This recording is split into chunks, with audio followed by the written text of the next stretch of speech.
welcome to another Animation Friday. I apologize this video is being uploaded late, but unfortunately things got in the way on Sunday and I was unable to catch up and do all of the videos, but I'm going to be doing all of them today, so we should be all caught up to Monday. So without further ado, let me address what I wanted to discuss for this Animation Friday, and as you can see by the title and thumbnail, that is Walt Disney, the animator.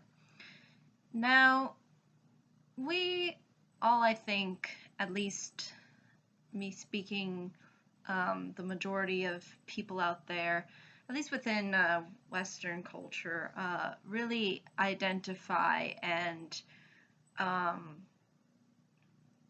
really remember Walt Disney for his work, and hence we have Disneyland in the name and the huge multi probably $1 billion corporation that is Disney with his name. But a lot of the times it's interesting to look at the animators themselves, and like I addressed on Bluth in the past, I thought it would be interesting to dive into Walt Disney, in particular his more earlier years, so you kind of get an understanding of how he sort of developed Walt Disney Studios and eventually created Disneyland as a result from his artistic endeavors, which really did start at a young age. Walt Disney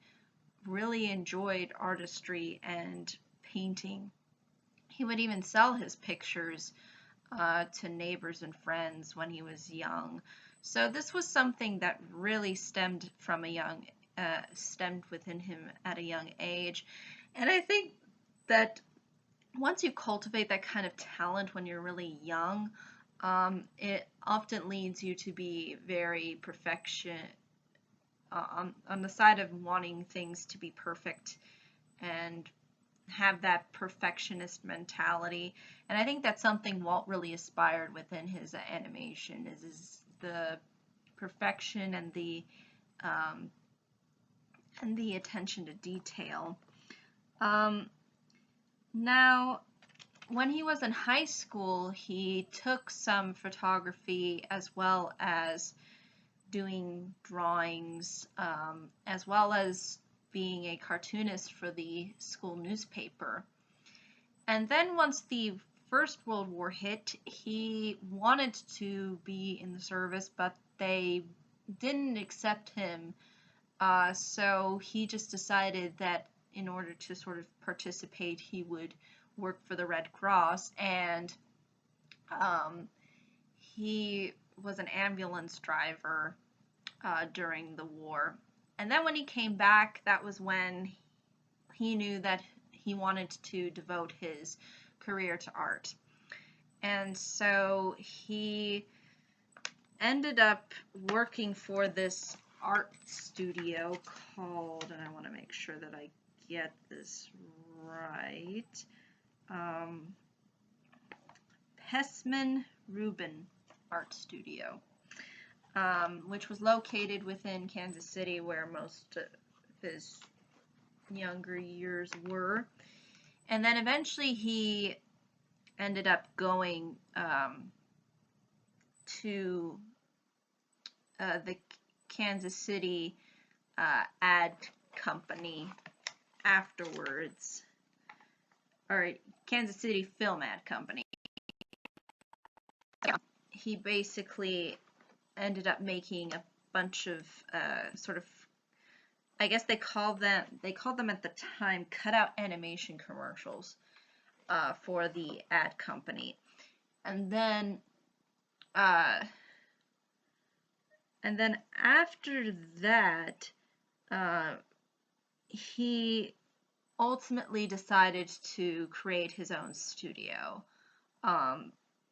and he took one of the employees from the ads company named Fred Harmon with him, and basically they formed their first studio, which wasn't actually Walt Disney Studios, it was Laugh-O-Grams. And their cartoons were called, magic word, Laugh-O-Grams. So basically what they ended up doing is they ended up making a deal with the Kansas City Theater to showcase all of their little animated shorts, which were in that time called Laugh-O-Grams, and hence they were Laugh-O-Gram Studios. And they were a huge success for Walt Disney, and eventually that he was able to hire on some more people, a guy named Hugh, as well as Earworks. I'm hoping I'm pronouncing that correctly. But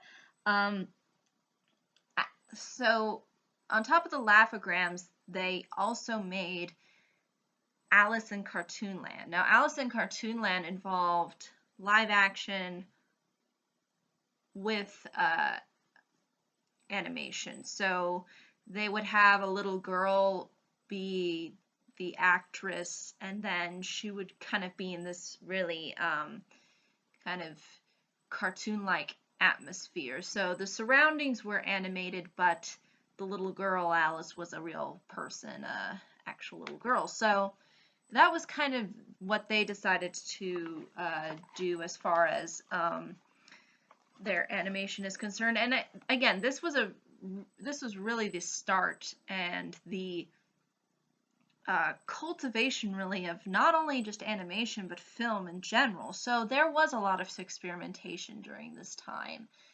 And it was also around a time too when they didn't really have sound all too much, but we'll get into how sound ended up playing a really huge role in launching Walt Disney, or the Walt Disney Studios. But basically, what ultimately ended up happening is that they ended up accumulating some debt, and they unfortunately had to declare bankruptcy. And then in doing so, Walt and his brother Roy ultimately decided that they needed to move to Hollywood if they were going to make it big with filmmaking, and in particular with animation. So they took Earworks along with them, and then this is where we get the Disney Brothers Studio. So this is really what launched what would eventually become Walt Disney Studios. So basically, they managed to get a New York distributor named Margaret Winkler, and she allowed the Alice cartoons to be showcased. And then eventually they ended up creating Oswald the Rabbit, or the Lucky Rabbit. But there ended up being some business complications and eventually some, I guess, shady things happening, because Winkler wanted to really take credit for Walt Disney's creations.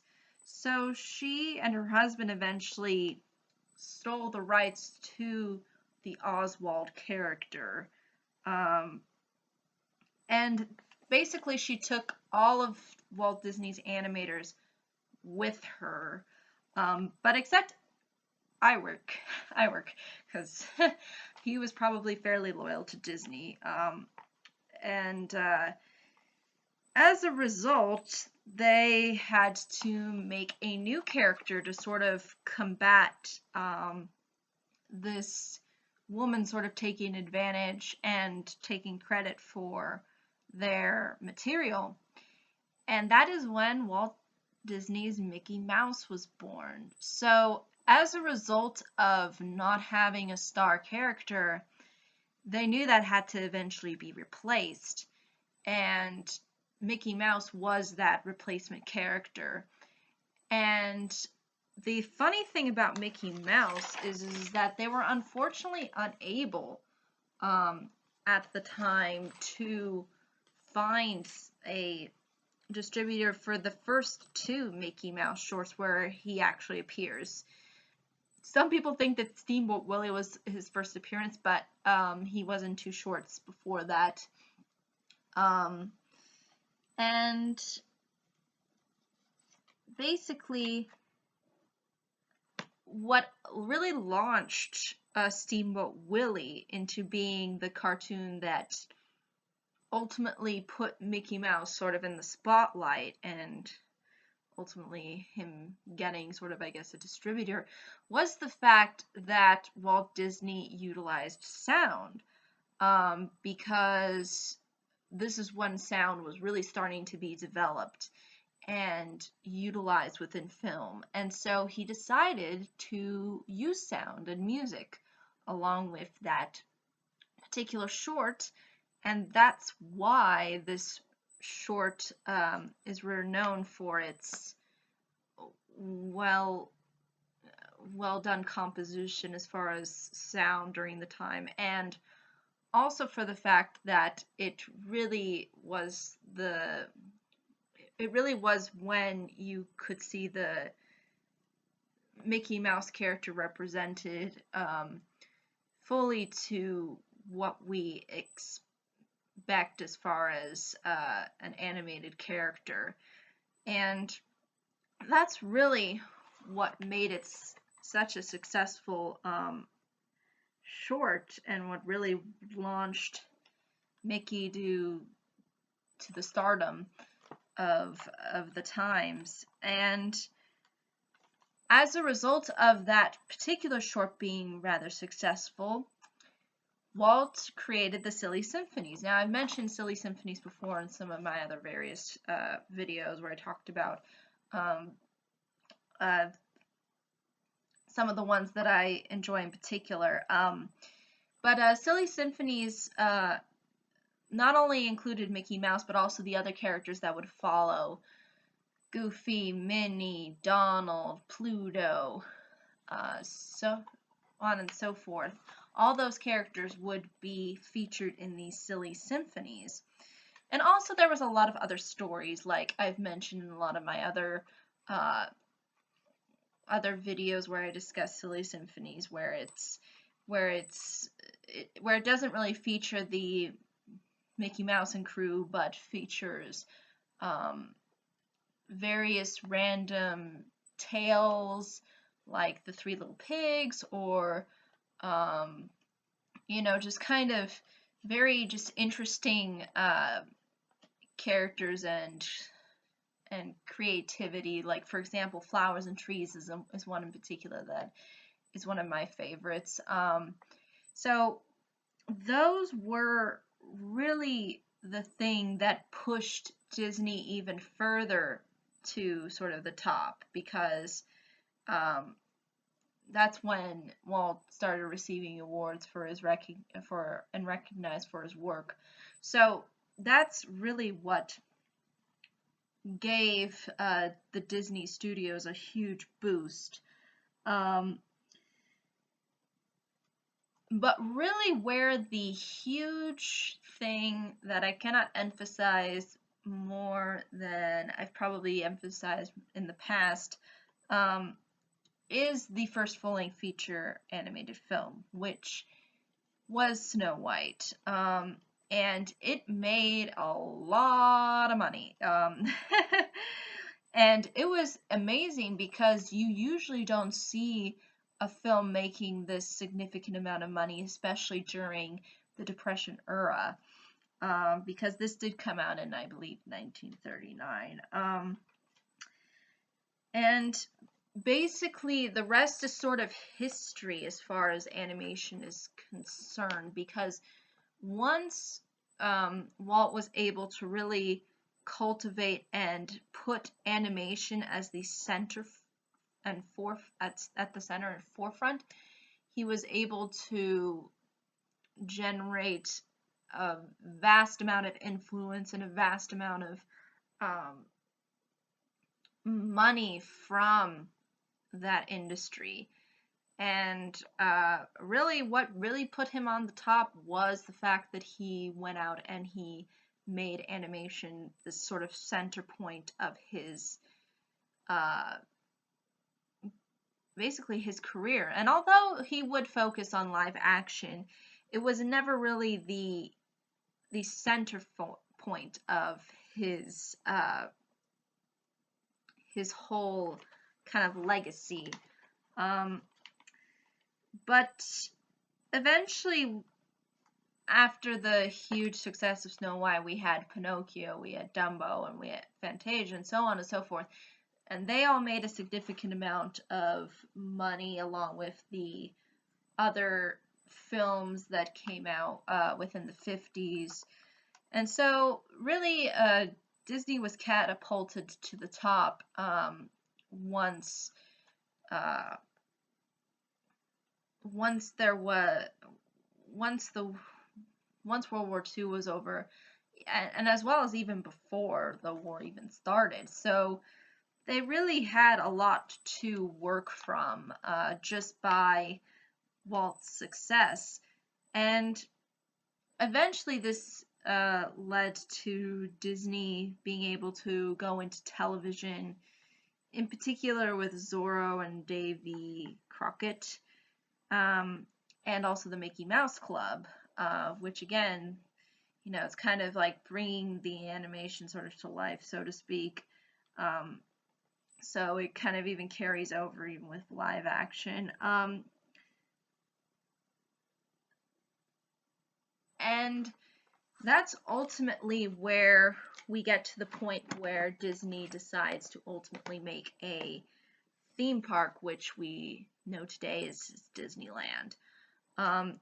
And it really all stemmed a lot, I think, through the fact that he generated all this influence, really built and cultivated this career out of this creativity. And it really did foster his capability to sort of be a huge success and really a cultural phenomenon that you can't really kind of compare to. So it was a lot of hard work and dedication on his part, and it really stemmed from that young age, and from his passion for it. And again, he wasn't really someone who came from a wealthy family or someone who had really connections. He just kind of took what he had and just made something, and in doing so sort of kind of gave back to the world. And I think that's what a lot of artists, in particular entertainers, I think like to do. They like to give back something to somebody. They like lifting somebody up emotionally. They like taking somebody away for a while. They like to make the audience members feel good or feel inspired, or just. And I think really that's what Disney wanted uh, for his brand to sort of represent. And really through stemming this uh, career and having the ups and downs, and really ultimately coming back up on top, is really what it's just a one of those entrepreneurial stories that I do greatly admire. And what's interesting too about Disneyland is that we know that there's also other parks that were eventually made. But unfortunately, Walt Disney was never able to really see out those parks. The next one they made was in Florida, obviously Disney World, but he never saw that come to fruition because he died before it was completed. So really, the majority of his career, and the majority of his life was based on the animation.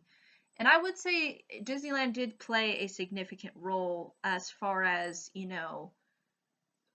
for marketing purposes, even for Disneyland, you know, just creating this sort of magnificent thing that really sort of represents all of your films. I mean, I mean that is pretty genius into keeping these films constantly in the back of our minds. Um, but again, I think in large part, the idea for Disneyland wouldn't have been realized had it not been for his successful films and for the time and energy that it took to make something like that. And again, it was really something unheard of at the time. I mean, um, and animation was fairly difficult back in those days, especially when you had to draw it all out, and if it wasn't perfect, you had to go back right from where you started, back to square one. So it was a very tedious process, and there was a lot of effort involved in making it. So I think really that's something that I think is very interesting too, is that we have come a long way as far as technology and as far as what we can do with making things look the way we want it to. Um, but back when animation was just starting, I mean, to have a film come out uh, as memorable as Snow White during that time with such a limited amount of resources and you know, also the fact that it was really the first attempt, I think is just great, and I hope that the Disney Studios keeps going along with Pixar. I mean, you know, it's nice to have them in the animation game too, but I really do think that this this whole journey, as far as when you look at Walt Disney's animation career, is that he really started out really at a young age and really a person who was determined. Like, he did not waver really too much from pursuing that dream. So I think that's really something that I think people can admire and look up to, and it's nice to see somebody doing something, you know, for the sake of their enjoyment of it and not just out of material wealth. And I think he's really said that multiple times on occasions. I don't know how he would think of how Disneyland is run, or Disney, the entire company, is run now, but I think that he would be happy that that it has drawn such a huge impact and has inspired a lot of people over the years.